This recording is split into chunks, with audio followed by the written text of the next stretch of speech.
Now we are honored to commence the speaker presentations of this session with architect Saif Uallah Sami. Practicing architecture since 2005, Saif Uallah Sami is well exposed to the contexts both global and local. He has a Master's of Architecture degree from Yale University, USA, and a Bachelor of Architecture degree from Indus Valley School of Art and Architecture, Karachi. With an abiding interest and commitment to institutional design, the design of educational campuses in particular, Saif founded his own firm, SSA, in 2015. Through their work, SSA explores placemaking based on ideas of openness and interaction, human movement, local materials, landscape, and climatic responsiveness. Noteworthy projects include the Mohammadi Park housing for the Bohras, the roof garden at Getz, Pharma, Astola, Government Elementary College of Education, Cedar College Hill Park Campus, and Karachi Public School Malir in collaboration with Open Door Design Studio. I am delighted to invite architect Saif Uallah Sami to the stage to share his insights and experiences with us. Assalamu alaikum. Can everybody hear me? Assalamu alaikum and good afternoon. I want to thank IAP for honoring me with this opportunity to speak to you. I'll be talking about a project that my office has been busy with for the last six years. It's a renovation project, the renovation of a college campus in Karachi. You know, in the story of Aladdin, which is an archetypal story, which means that it has lessons for us. It's centered around a lamp, and this lamp is old, it's dusty, it needs a bit of cleaning. But once you give it a little bit of love and care, immense power and an immense magic is unleashed. I believe that certain projects are that way, where you are not looking for a new lamp, but rather are taking an old lamp and with very minor changes or additions or just cleaning up can unleash the potential of a space. So just a bit of a history of the Government Elementary College. I'll call it GECE. The government established a teacher training institute in 1958 at Mission Road, Karachi. And then in 1981, a new campus was made, a 9-acre campus in Hussainabad, Karachi. In 2018, my office was engaged for the renovation of this campus. And our client is an NGO called Durbin, which in 2019 was given the management by the government of this campus. And that's when the name Government Elementary College of Education was given. This is exclusively a women's campus. So Durbin is an NGO whose mission is to offer a high standard of education at the public school level throughout Pakistan without any exception in quality. The location is in Hussainabad, in Karachi, and two ways to approach it are if you're coming from the eastern side of the city, you come from the Hassan Square, cross the Liari River, and the first turning right onto Hussainabad. If you're coming from the north and the west of the city, you take the Liaqtabad flyover or the Sharai Pakistan and come again via Hussainabad Road to the campus. There's some important landmarks here. So there's the Kaka Bhavani Chaurangi and the Hussainabad Food Street. The campus is accessed through the markets of Gharibabad, which are basically metal markets. They make cages and other grills.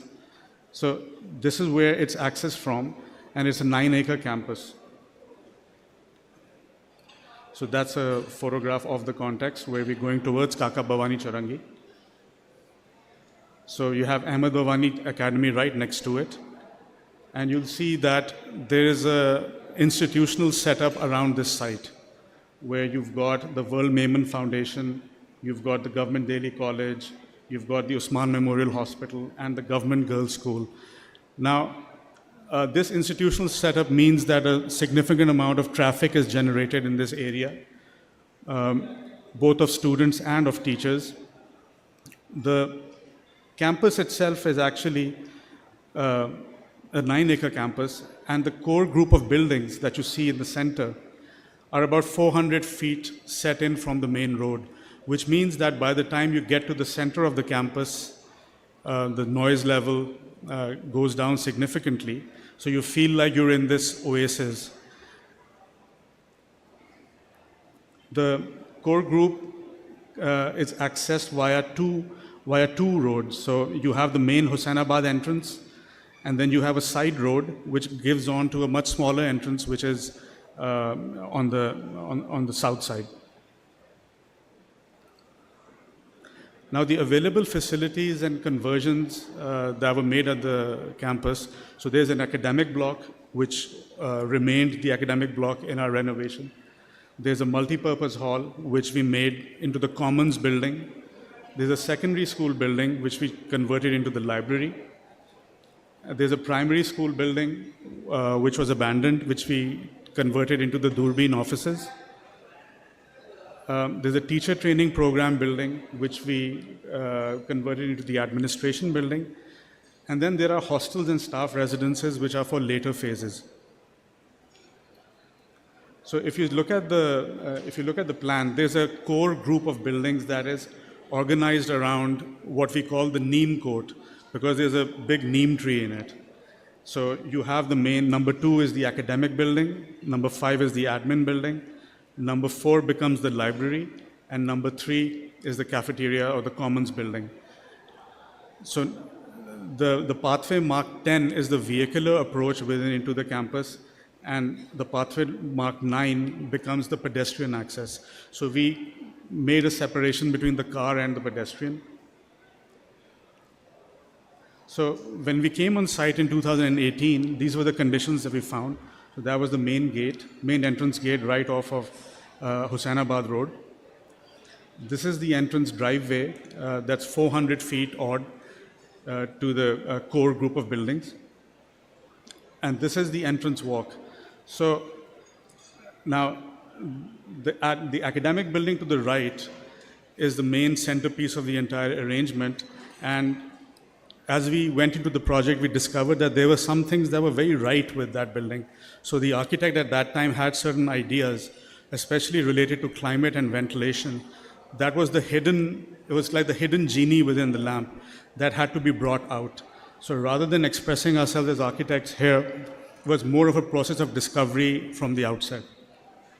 So this is the teacher training program building, which was converted into an admin building. So at the time that we came onto site, these were occupied by the lower staff. They'd made their quarters in this.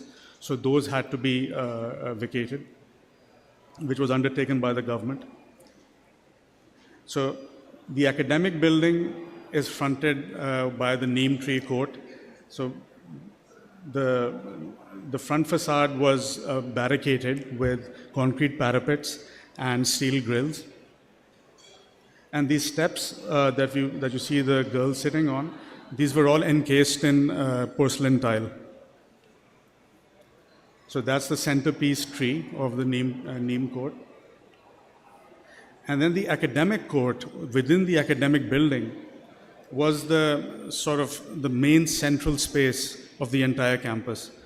And that too was, the flooring had been changed into porcelain tile, glossy porcelain tile, and the corridors had been separated from the court by concrete parapets. So there was this sense of it being a disconnected outdoor space that could be used on a weekly or a monthly basis, but not on a day-to-day crossover or not on a day-to-day interaction basis. But if you look at the buildings, especially in the academic building, the windows that were used are these louvered windows, and they face west-southwest. And they're very deeply recessed corridors, which the architect was trying to work with the climate.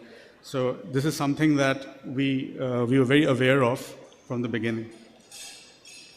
Then there were other buildings, which is the secondary school building, on which you had these materials that had been applied and certain things that were not going with the overall language of the campus.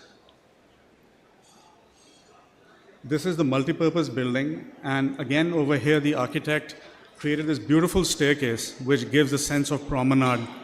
As you walk up the staircase, you get to see the landscape around, the neem tree court, you see the buildings, and also there's a beautiful veranda there which in a climate like Karachi's can really be used to sit out because it's west facing, it picks up the breeze. So these were some really nice touches that the building already had. Now, a word about the design process. So we had a design team that consisted of some very committed young architects and designers. The plumbing was done by Matrix Consultants. Alec and Associates did the electrical and mechanical. And Tawfiq Pasha Sahab from the outset was an asset for us because he guided us with the types of trees to plant, how to take care of existing trees. And his belief in indigenous plantation and trees was something that really guided us very well. So just a word about the kind of work that we normally do. So our work consists of mostly greenfield projects, where as a practice we're looking at form, we're looking at materials, these are well-funded projects, and they're also fast-track. They're very fast-track projects.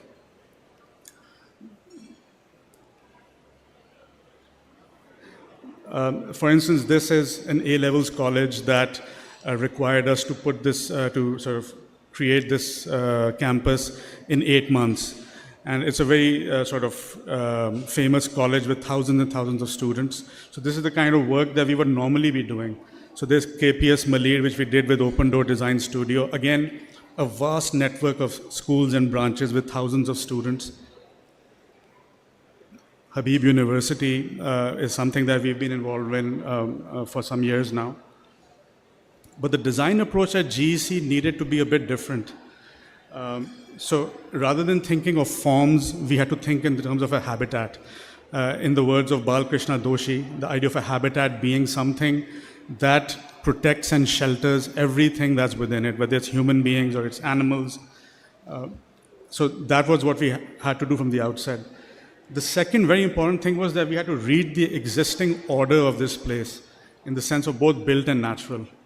To use what is available, built and natural again, and then to aim for a sense of place that belongs in Karachi. We wanted to have this opportunity for the women, the students, the teachers here to have multiple points to stop and talk to each other, to interact, to introduce a continuity of inside and outside. And all of this with an economy of means. So we had a very tight budget, so we had to do that, everything within that. So the design strategies that we adopted was that we really embraced the idea of landscape as a connective tissue. Secondly, and obviously we had to work with the climate. And we decided that an architectural promenade was the right way to go because there were buildings that had to be connected. And in a renovation project where you can't to make any roofs at all and very few walls, the predominant architectural element becomes the floor plane. So our practice also thinks in terms of elements. So this project for us really became the kind of project in which we explored the floor plane. Very importantly, the spatial layers between in and out was something that we wanted to add. We wanted to remove barriers as much as possible, to recycle and reuse materials as much as possible, and to have an all-local material palette. And last but not the least, we want to retain all the trees. In fact, we planted more trees. So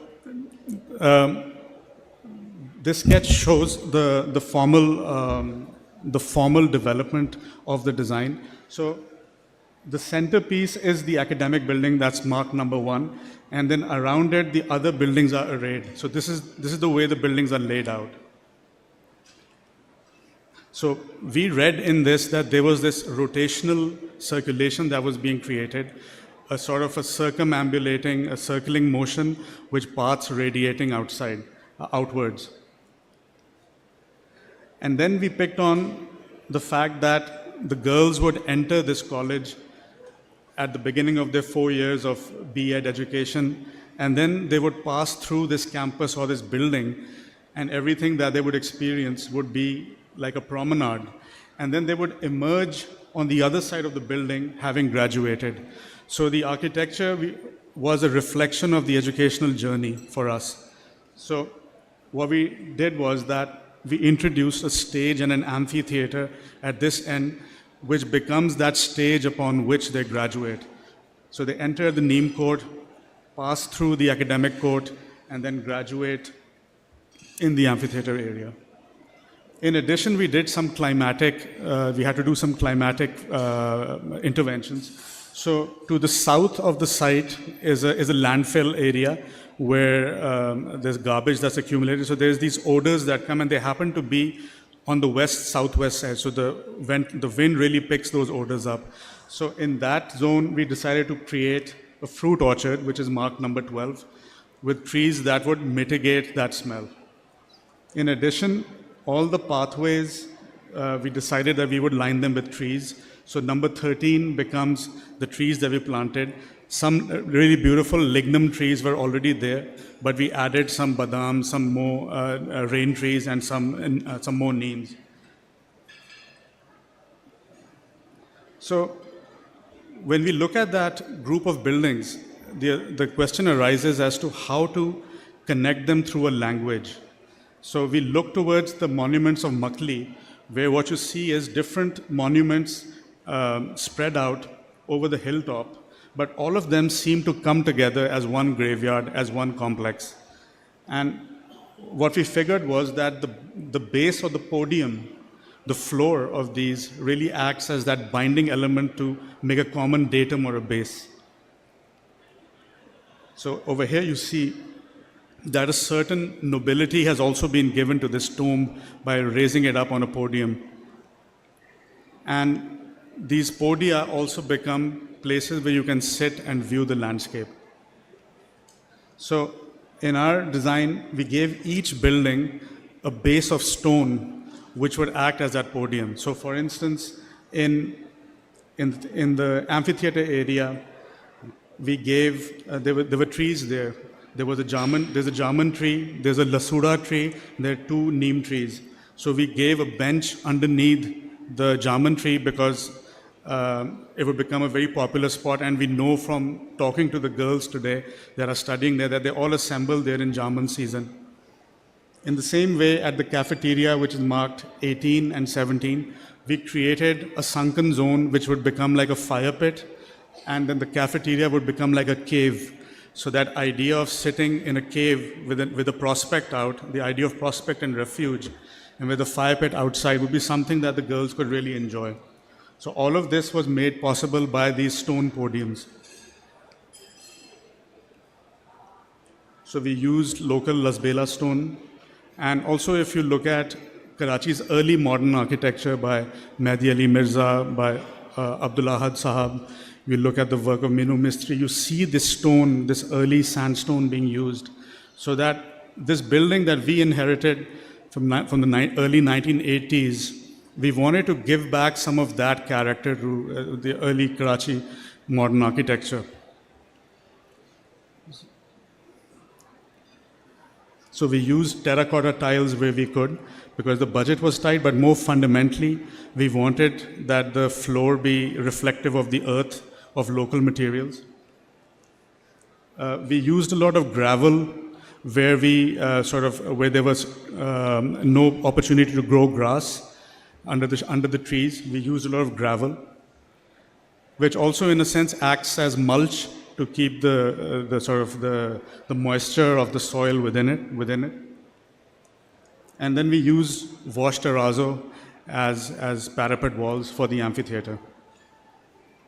So if you look at the tree cover in 2018 and where we reached in 2024, you see that around the academic core, there's been literally a doubling of the greenery. And this is because of planting more trees and creating more greenery. So I'm just going to now take you through the before and after images. So that was what the entrance was in the beginning. And now what we've used is a combination of steel and bamboo and fair face plaster to create an entrance. So this was the entrance drive. So this we made the Gul Mohar drive. So we've planted Gul Mohars all along this. And what you see in the distance with the green berm is the amphitheater.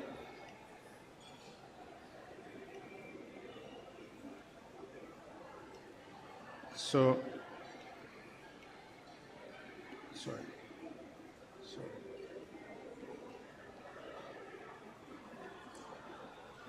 So this was the entrance walk that I was talking about.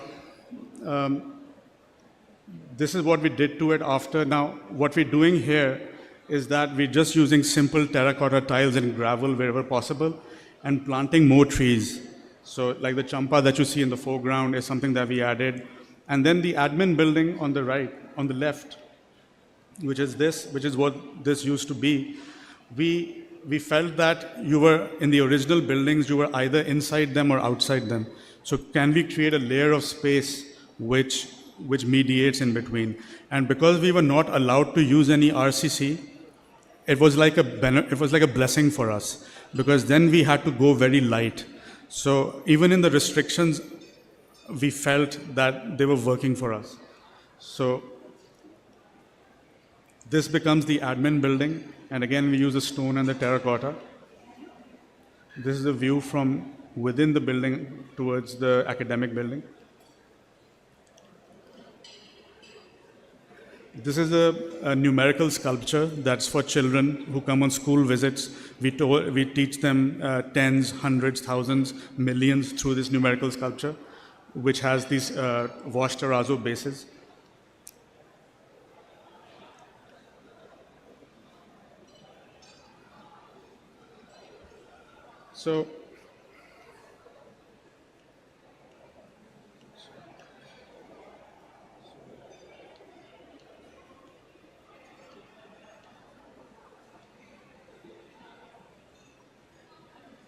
So this is what the academic building in Neem Court was like before.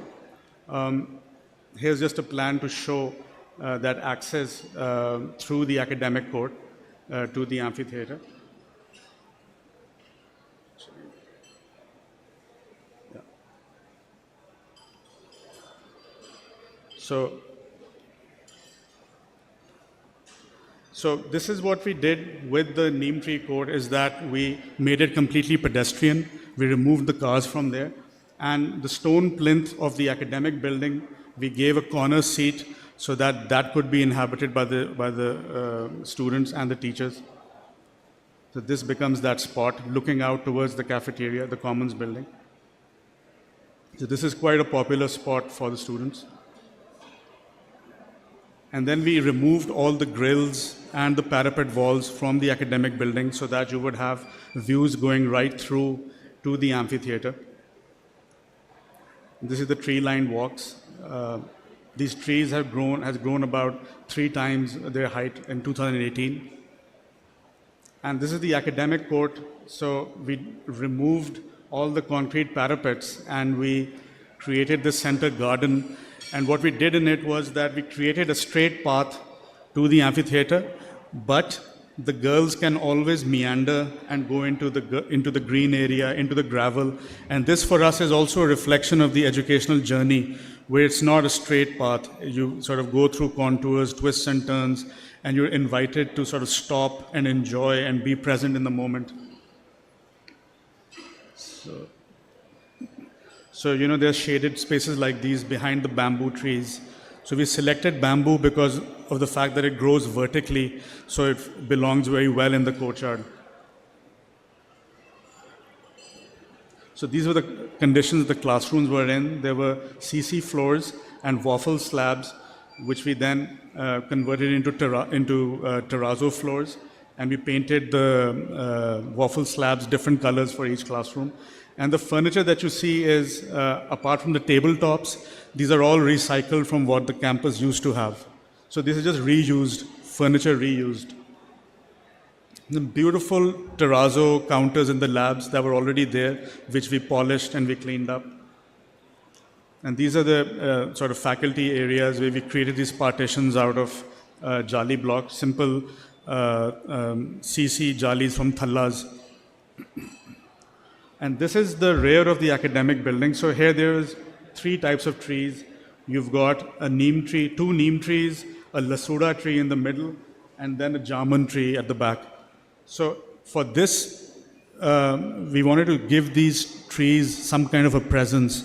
So what we did was that we again looked at a base, a stone base to bind all these trees together to give them each their pride of place. So this is what ended up being the stage for the amphitheater. So on the jamun tree, we gave the curved wall with the bench, which is a very favorite spot for the girls. So in different times of the day and different times of the year, the amphitheater quality changes quite a bit. These spots behind the amphitheater to sit. This is wash terrazzo steps under the neem tree.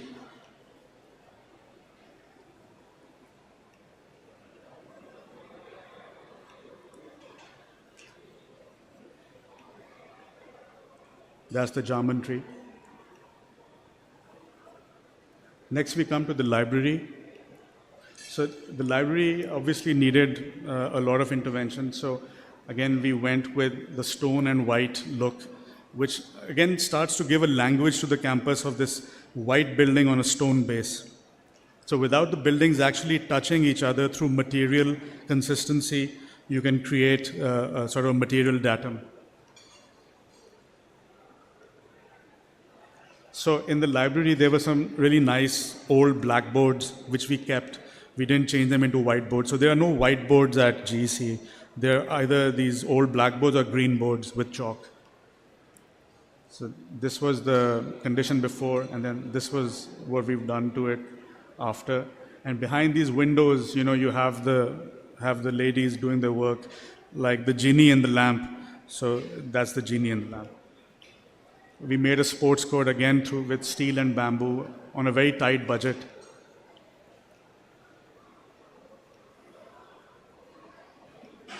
So next we come to the Commons building. So we really repaired the staircase, repaired its handrail, and again opened up the veranda more. So this was the condition of the staircase.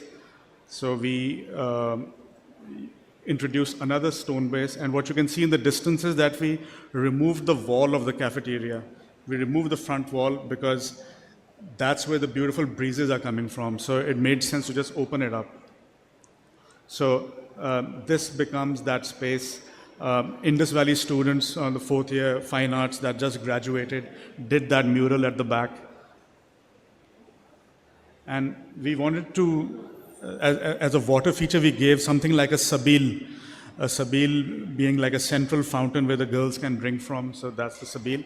And also under the neem tree in the court, we put one of those ghantis, which is school ki ghanti hoti hai, in public schools. So we put that ghanti there along with a green board as an invitation to actually sit underneath that tree and have a class. So sometimes they have their classes outside under the tree as well, which is an archetypal kind of image. So this was the multi-purpose hall inside. So we opened it up, and these tables were recycled out of pallet wood, and then we got the artists from Indus Valley to paint them different colors.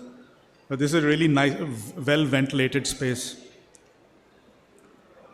And that's the fire pit.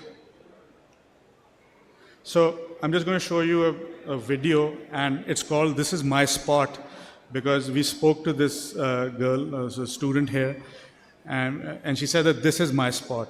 This is where I like to come and sit. So.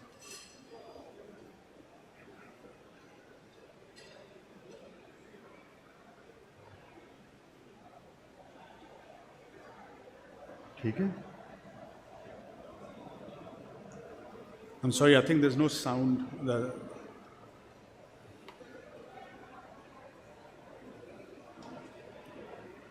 Are the speakers on?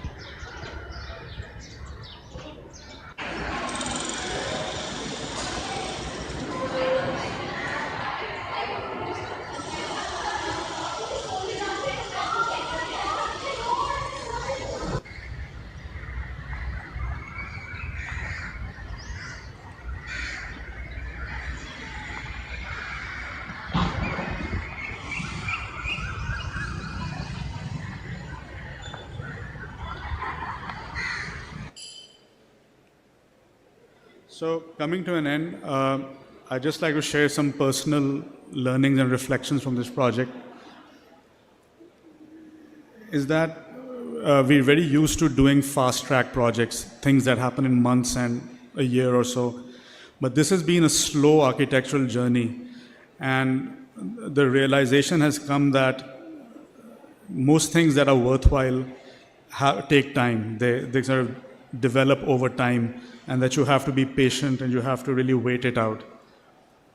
Secondly, what's really satisfying is that this has been a grassroots institution.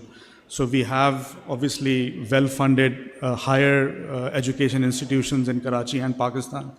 But it's really heartening to see that something is being done at the grassroots level. And thirdly, it's been a humbling architectural journey because we had to really curb the way that we design. We had to look at the way that we design, which is very formally heavy, form-driven, and we like to express ourselves as architects through that form, space, materials, to come up with a picture-perfect kind of result. But I think that this experience has taught us to sort of wait and see. So introduce something, propose something, and see if it happens.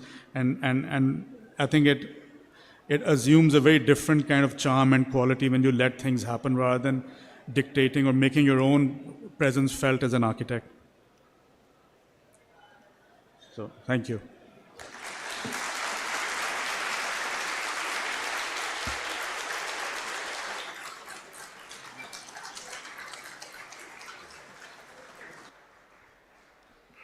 Thank you, Architect Sami, for your illuminating insights and for graciously sharing your design journey with us. Your dedication to innovative and socially conscious architecture is truly commendable, and we are grateful for the inspiration you have provided today.